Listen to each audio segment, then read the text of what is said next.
És molt típic que els pares, les mares, ens consultin perquè estan escoltant els seus nens a les nits fent sorolls amb les dents. Això és el que coneixem com bruxisme pediàtric. La primera cosa que hauríem de dir és que el bruxisme pediàtric no és una cosa normal ni fisiològica.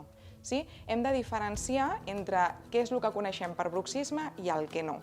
Parlem de bruxisme com aquesta activitat de la musculatura que s'encarrega de mastegar que s'està fent anar més enllà de l'hora de menjar. I aquesta activitat és important que la localitzem quan l'estem fent de manera conscient o de manera inconscient. Què vull dir amb això? Si nosaltres veiem el nostre fill o la nostra filla durant el dia que està menjant, que està rient, que està bé, que està en un context que està a gust i tranquil i està movent les dents, possiblement això no sigui bruxisme, sinó que sigui l'estimulació per un creixement de les seves dents i de la seva mandíbula. I això és completament normal i ho volem. Està fent un creixement totalment normal. Què passa quan això no es dona en aquesta situació, sinó que es dona a la nit? Doncs que ens està indicant que hi ha un problema o que hi ha algun tipus d'alteració. Quines alteracions poden ser? Alteracions respiratòries, quan tenim el nostre fill que ronca a la nit, que té molts mocs, nens que són al·lèrgics, que són asmàtics, que tenen problemes de l'àmbit respiratori, perquè ens està indicant que no està havent una bona entrada d'aire i, per tant, està bruxant per trobar una millor solució.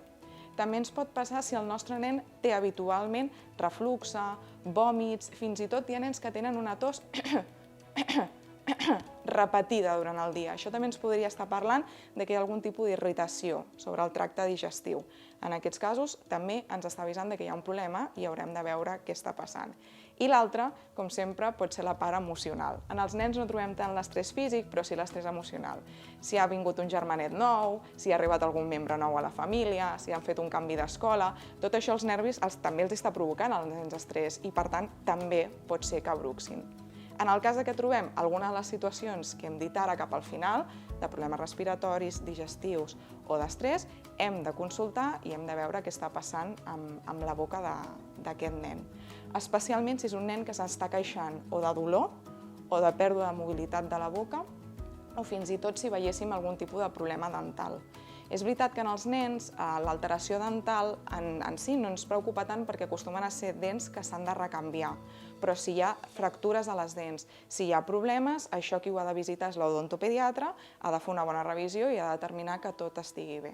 Si teniu algun dubte sobre si canvia el bruxisme quan el fill o el vostre nen té dents de llet o dents definitives, la resposta és sí. Quan hi ha dents de llet, sempre s'ha de fer la visita amb odontopediatre, però el relacionat purament amb les dents no ens preocupa tant. Per què? Perquè sabem que és una dent que farà un recanvi i que sempre i quan aquestes dents siguin funcionals, és a dir, li permetin menjar, mastegar bé, poder somriure i parlar, no ens preocupa tant. En canvi, si ja tenim unes dents definitives però encara estan en aquesta edat pediàtrica, aquí hem de veure altres tipus d'abordatge, especialment quan parlem de protecció de la dent. Per què? Perquè sabem que les fèrmules de descàrrega clàssiques que es col·loquen a l'adult, que poden anar a dalt o baix, això quan un nen està en creixement no ho podem utilitzar o hem de fer un estudi exhaustiu previ. Per què? Perquè aquest tipus de fèrmula pot frenar el creixement de la cara, del maxil·lar o de la mandíbula. Llavors hauríem de fer un estudi que des de les nostres clíniques podem oferir i podem veure què és el que està passant.